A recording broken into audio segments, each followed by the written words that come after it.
গোনাহের পার্থিব ক্ষতিসমূহ। ইসলামী শরীয়তের পরিভাষায় আল্লাহ ও তার রাসূল যে সব কাজ করতে নিষেধ করেছেন এবং সে সব কাজের জন্য শাস্তির বিধান অথবা আল্লাহর অসন্তুষ্টি কিংবা রাগের কথা ঘোষণা রয়েছে, সেসবই গোনাহ বা পাপের কাজ। গোনাহ দু ভাগে বিভক্ত, প্রথমত কবিরা গোনাহ, দ্বিতীয়ত সগীরা গোনাহ। অভিজ্ঞ আলেমদের অভিমত হল গোনাহে জড়িয়ে পড়লে নিম্নলিখিত পার্থিব ক্ষতিসমূহ ভোগ করতে হয়। ১. গোনাহ করার দ্বারা দুনিয়ার মোহ বৃদ্ধি পায় এবং আখিরাতের প্রতি অনীহা সৃষ্টি হয়। ২. গোনাহ করার ফলে প্রতিটি গোনাহের জন্য অন্তরে একটি দাগ পড়ে, যা তওবা ছাড়া মুছে না। তওবা না করলে ধীরে ধীরে এই দাগ বাড়তে থাকে। অবস্থা এমন হয় যে তখন ন্যায় উপলব্ধিকরণের অনুভূতি পর্যন্ত লোপ পেয়ে যায়। ৩. গোনাহ করার দ্বারা আল্লাহ তাআলার অভিশাপ নেমে আসে। ৪. গোনাহ করার ফলে রুজি রোজগারের বরকত কমে যায়। ৫. গোনাহের দ্বারা অনেক সময় নেক আমলও আল্লাহ তাআলা কবুল করেন না, তা বৃথা হয়ে যায়। ৬. গোনাহ করার দ্বারা অন্তর কঠিন হয়ে যায় এবং ঈমানের পূর্ণতা হ্রাস পায়।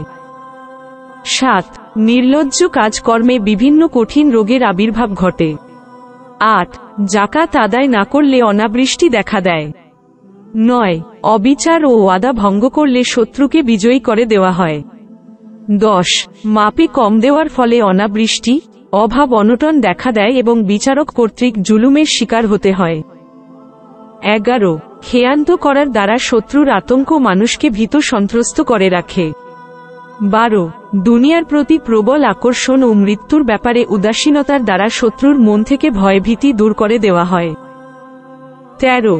গোনাহের কারণে উপকারী জ্ঞান অর্জন থেকে বঞ্চিত হতে হয়। ১৪. গোনাহের কারণে মানুষের আয়ু কমে যায় এবং তওবা করার সুযোগ হয় না। ১৫. একজনের গোনাহের জন্য অন্যান্য লোক এমনকি জীবজন্তুকেও কষ্টে পতিত হতে হয়। এর ফলে গোনাহকারী তাদের অভিশাপ পায়। ১৬. হযরত রাসূলুল্লাহ এর পক্ষ হতে গোনাহগারের প্রতি অভিশাপ দেওয়া হয়। ১৭. গোনাহের ফলে ফেরেশতাদের নেক দোয়া হতে বঞ্চিত হতে হয়।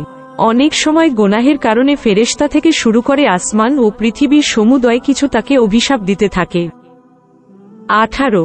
গোনাহের কারণে মানুষের লজ্জা শরম কমে যায়। ১৯. গোনাহের দ্বারা আল্লাহ তাআলার স্মরণ থেকে দিল গাফেল থাকে। ২০. গোনাহর দরুন আল্লাহ তাআলার নিয়ামত ক্রমশ হ্রাস পেতে থাকে। ২১. গোনাহের ফলে নানা রকম বালা মুসিবতে পড়ে অন্তরে পেরেশানি স্থায়ী হয়ে যায়। ২২. শয়তান গোনাহকারীর ওপর প্রভাব বিস্তার করে তাকে ঈমানহারা করে ফেলে। ২৩. গোনাহ করতে করতে গোনাহের প্রতি ঘৃণার ভাব থাকে না, বরং ভালো বোধ হয়। তখন তা ঈমানহারা হওয়ার কারণ হতে পারে। প্রত্যেক মুসলমানের জানা দরকার, কবরস্থানে যেতে হবে, সব ধন সম্পত্তি রেখে যেতে হবে। ২৪. মৃত্যুকালে গোনাহগারের মুখ থেকে কালেমা বের হয় না। ২৫. গোনাহগারদের অনেক সময় তওবা নসিব হয় না, যদ্দরুন বিনা তওবায় কবরে যেতে হয়, যার পরিণাম হয় খুব ভয়াবহ। উপরোক্ত আলোচনার প্রেক্ষিতে একথা বলা যায় যে মানব সমাজে অশান্তির মূল কারণ হল ঢালাওভাবে গোনাহের সঙ্গে। বস্তুত দুনিয়া ও আখিরাতে শান্তি ও সফলতা পেতে হলে অবশ্যই গোনাহ থেকে বেঁচে থাকতে হবে, যা প্রত্যেক মুসলমানের একান্ত দায়িত্ব।